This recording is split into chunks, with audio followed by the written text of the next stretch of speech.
De l'humilité. De nos jours, peu de starets connaissent l'amour du Seigneur pour nous, connaissent la lutte avec les ennemis et savent que pour les vaincre, il faut avoir l'humilité du Christ. Le Seigneur aime à tel point l'homme qu'il lui accorde les dons du Saint-Esprit.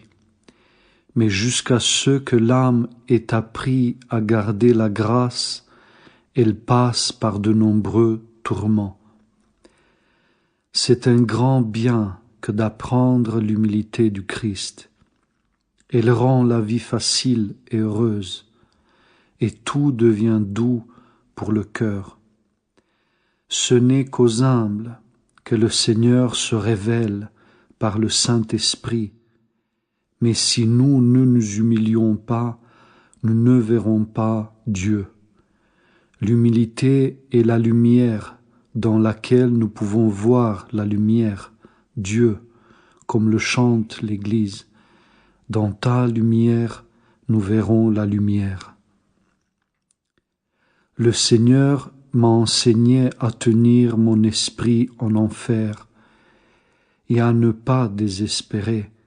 Et c'est ainsi que mon âme apprend l'humilité. Ce n'est pas encore la véritable humilité, mais celle-ci ne peut être décrite. Lorsque l'âme s'approche du Seigneur, elle est dans la crainte, mais lorsqu'elle voit le Seigneur, elle jouit ineffablement de la beauté de sa gloire. L'amour de Dieu et la douceur du Saint-Esprit lui font complètement oublier la terre. Tel est le paradis du Seigneur. Tous les hommes demeureront dans l'amour, et grâce à leur humilité semblable à celle du Christ, tous seront heureux de voir les autres plus élevés qu'eux-mêmes. L'humilité du Christ habite dans les plus petits. Ils sont heureux d'être les plus petits. C'est ce que le Seigneur m'a révélé. Oh, priez pour moi, tous les saints, pour que mon âme apprenne l'humilité du Christ. Mon âme a soif d'elle, mais ne peut l'atteindre, et je la cherche en pleurant comme un petit enfant qui a perdu sa mère. Où es-tu, Seigneur? Tu t'es caché de mon âme, et je te cherche avec des larmes. Seigneur, donne-moi la force de m'humilier devant ta grandeur. Seigneur, à toi appartient la gloire dans les cieux et sur la terre, mais à moi, à ta fragile créature, donne ton humble Esprit Saint.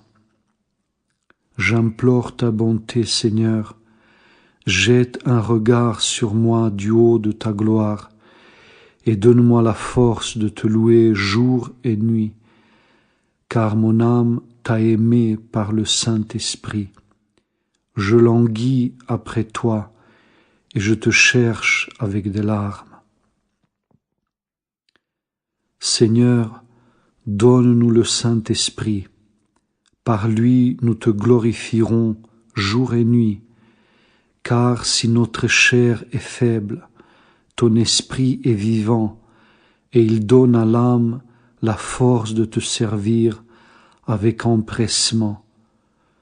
Il affermit notre esprit dans ton amour, l'apaise en toi par un repos parfait, et déjà il ne veut plus penser qu'à ton amour. Seigneur, mon esprit sans force ne peut parvenir à toi. Aussi, comme le roi Abgar, je t'appelle.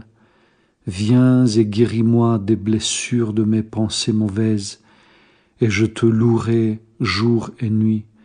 Je t'annoncerai aux hommes, pour que toutes les nations sachent que toi, Seigneur, tu accomplis des miracles comme autrefois, que tu pardonnes les péchés, que tu sanctifies et donnes la vie. Il y a une immense différence entre l'homme le plus simple, qui a connu le Seigneur par le Saint-Esprit, et l'homme, même très grand, qui n'a pas connu la grâce du Saint-Esprit. Il est très différent de croire seulement que Dieu existe, d'une connaissance naturelle ou par l'Écriture, et de connaître le Seigneur par le Saint-Esprit. L'esprit de celui qui a connu Dieu par le Saint-Esprit brûle jour et nuit d'amour pour Dieu, et son âme ne peut s'attacher à ce qui est de la terre. L'âme qui n'a pas éprouvé la douceur du Saint-Esprit trouve son plaisir dans la vanité et la gloire de ce monde, dans les richesses ou dans la puissance. Mais le Seigneur est l'unique désir de l'âme qu'il a connu par le Saint-Esprit. Les richesses et la gloire de la terre ne comptent pas pour elle. L'âme qui a goûté le Saint-Esprit le discerne à son goût. Il est écrit « Goûtez et voyez comme le Seigneur est bon ». David puisait sa connaissance dans l'expérience, et jusqu'à maintenant, le Seigneur donne à ses serviteurs de connaître son amour par expérience, et il les enseignera jusqu'à la consommation des siècles. Celui qui a connu Dieu par le Saint-Esprit a appris de lui l'humilité. Il ressemble à son Maître, le Christ, Fils de Dieu. Il est devenu semblable à lui. Seigneur, accorde-nous le don de ta sainte humilité. Seigneur, donne-nous gratuitement ton humble Saint-Esprit, tout comme tu es venu sauver les hommes par pure grâce, les élevant aux cieux pour qu'ils voient ta gloire. Ô humilité du Christ, je te connais, mais ne puis t'atteindre. Tes fruits sont doux, car ils ne sont pas de la terre. Que faut-il faire pour avoir la paix dans l'âme et dans le corps? Pour cela, il faut aimer tous les hommes comme soi-même et être à toute heure prêt à mourir. Quand l'âme se souvient de la mort, elle devient humble, se livre tout entière à la volonté de Dieu et désire être en paix avec tous et aimer tous les hommes. Quand la paix du Christ entre dans une âme, elle est joyeuse d'être assise comme Job sur un fumier et de voir les autres dans la gloire. Alors l'âme est heureuse d'être pire que tous.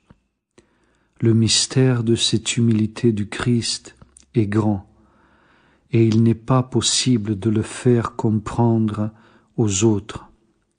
Par amour, l'âme souhaite pour chaque homme plus de bien que pour elle-même, et elle se réjouit lorsqu'elle voit les autres dans une meilleure situation qu'elle-même, mais elle s'afflige lorsqu'elle les voit souffrir.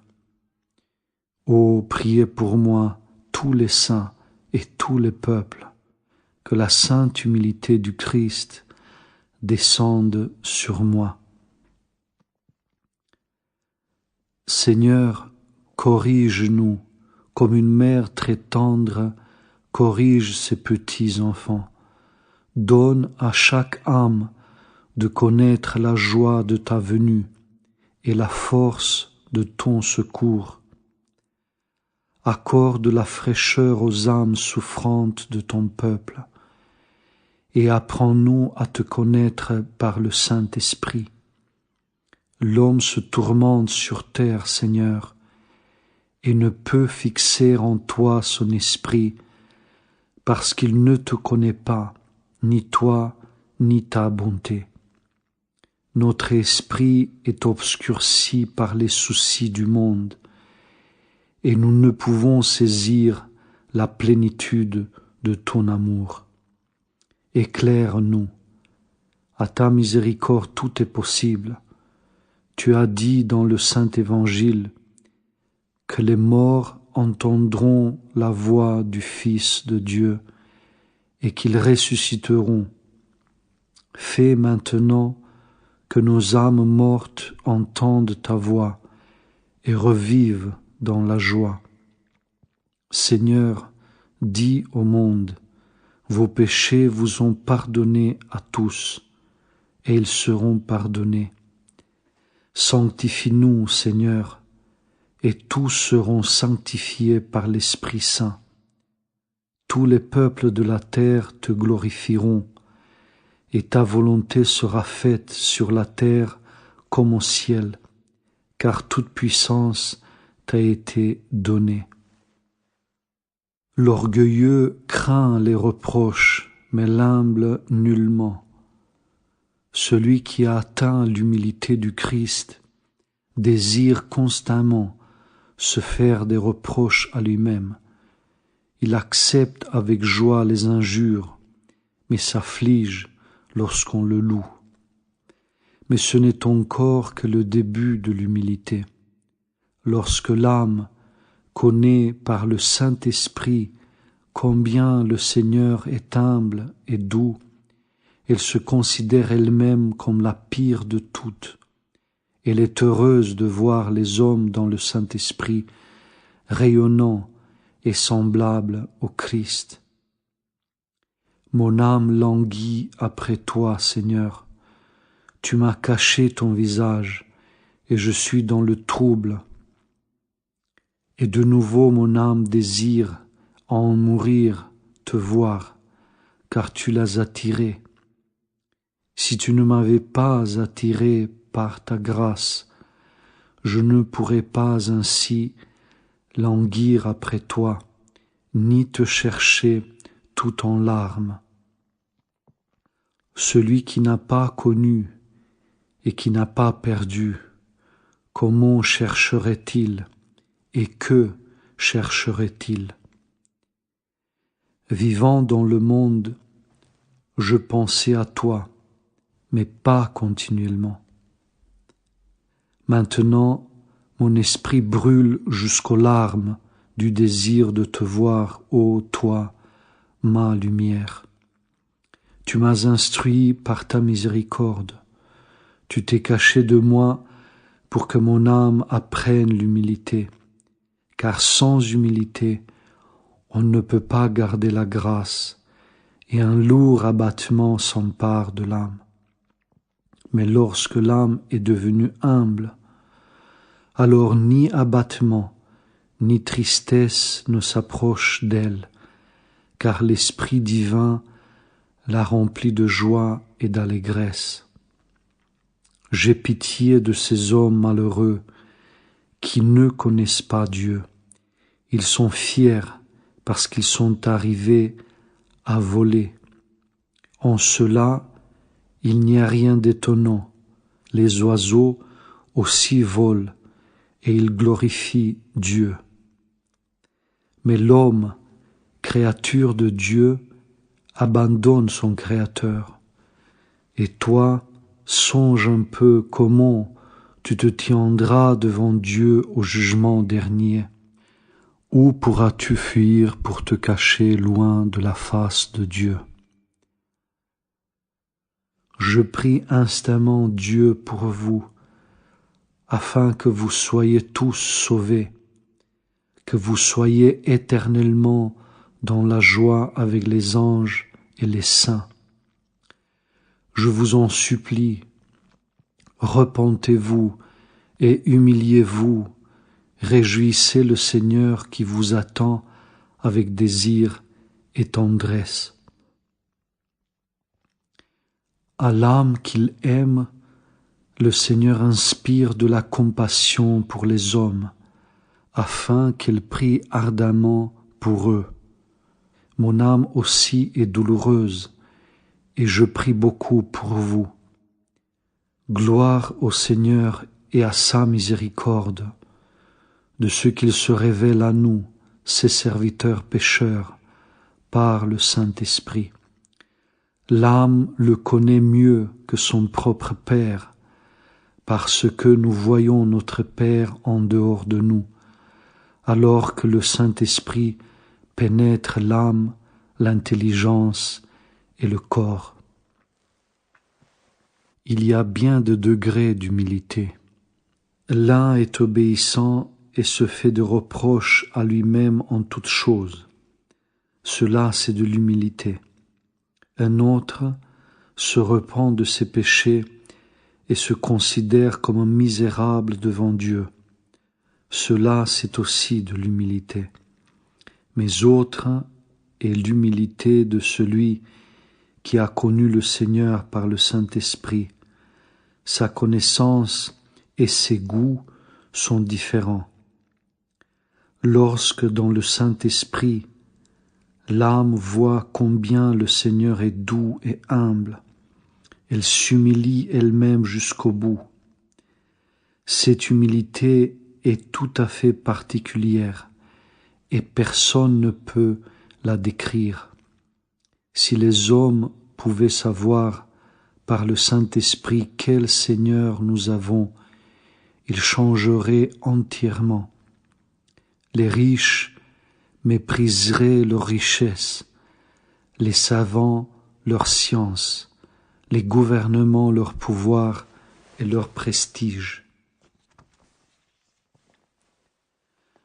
Tous vivraient dans une paix profonde et avec amour, et sur terre régnerait une grande joie. Quand un homme s'est abandonné à la volonté de Dieu, son esprit est rempli par sa présence, et dans une prière pure, il se tient devant Dieu. Ô Seigneur, apprends-nous par ton Saint-Esprit à être obéissants et sobres. Donne-nous l'esprit de repentir d'Adam. Donne-nous de pleurer nos péchés. Donne-nous de te glorifier et de te rendre grâce éternellement. Tu nous as donné ton corps très pur et ton sang, afin que nous vivions éternellement avec toi et que nous soyons là où tu demeures, contemplant ta gloire. Seigneur, donne à tous les peuples de la terre de savoir quelle vie merveilleuse tu accordes à ceux qui croient en toi.